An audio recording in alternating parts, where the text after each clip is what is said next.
Math 2414, review, trig identities, power reducing formulas.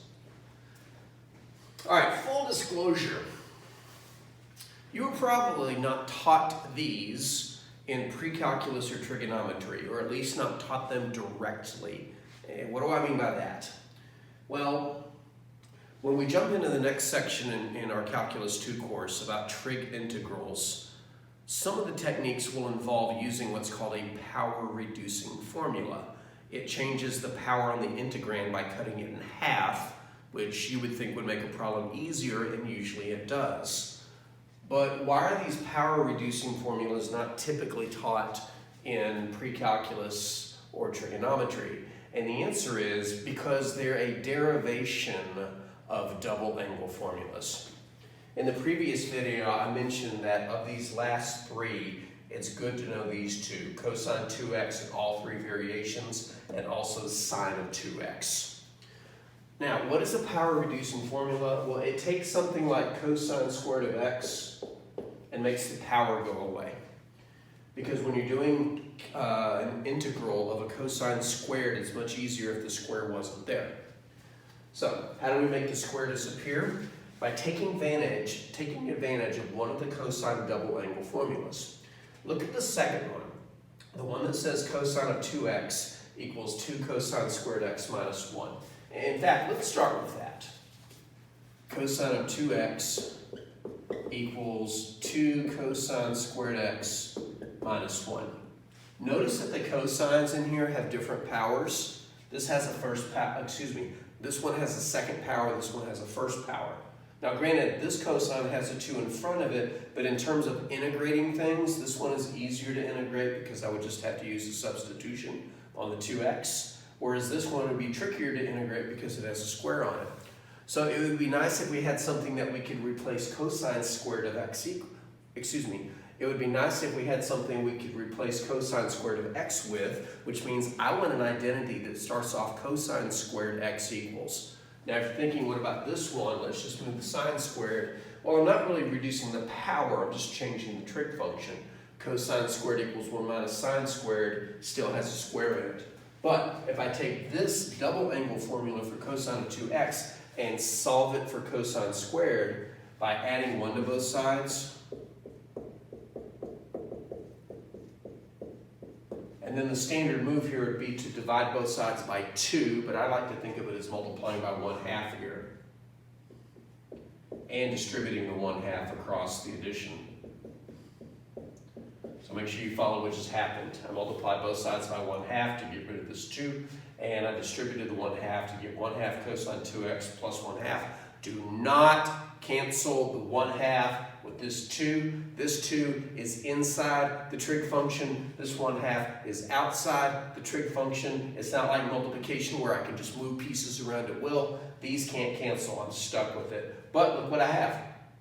I have an identity that says if you ever see a cosine squared, you can replace it with 1/2 cosine 2x plus 1/2, which means if I'm integrating it, I'm only integrating it something that requires a substitution instead of something with power on it.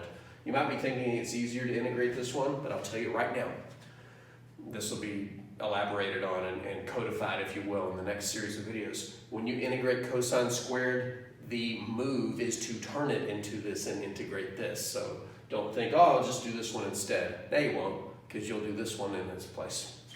So this is a power reducing formula. I'm going to write it, I guess I'll just put it right here. Power reducing. Cosine squared of x is equal to 1/2 cosine of 2x plus 1/2. And we can also form a power reducing formula for sine squared of x. How? By finding an identity that contains sine squared of x and solving for it. Don't use this one for the same reason as before. If you solve this for sine squared of x, you'll get it in terms of cosine squared. You haven't reduced the power, you just changed the trig function. But look at the third double angle formula for cosine of 2x. Cosine of 2x equals 1 minus 2 sine squared x. That has the sine squared of x. I can solve for it. Let's do that. Cosine of 2x equals 1 minus 2 sine squared x. And And of course, this is assuming that you know these formulas, which I do, and you should too at some point. But if I solve that for sine squared x, I have to be a little bit more careful because this term containing the sine squared x is currently negative. So what I'm going to do is I'm going to do a little flip-flop here. I'm going to switch a couple of things. I'm going to move the 2 sine squared x term to the left, which will change its sign and make it positive. And then I'll switch it out with the cosine 2x and move it to the right, which will change its sign and make it negative. We have 2 sine squared x equals 1 minus cosine 2x.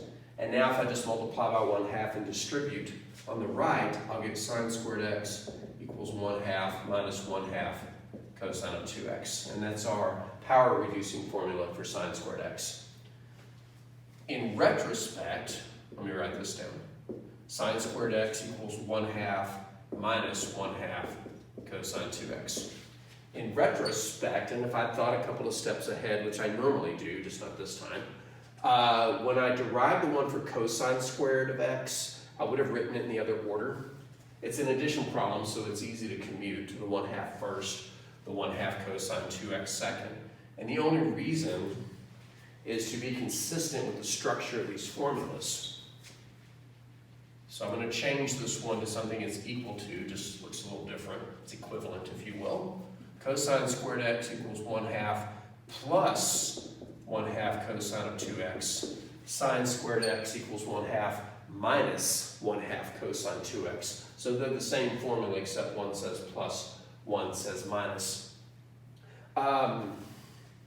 Yeah, you need to know them. Let me say that again. You need to know these because as we begin chapter 6, section 2, which we're about to do in the next series of videos, these will be tools that you are expected to use when the time is right. If you're worried about mixing up the pluses and the minuses, first off, if you know these, you can derive those, and I'll be completely honest with you. When I forget those, because I don't use them too terribly often, except in 6.2 in the book that we're using, but when I forget those, I reinvent them because I know these. All right.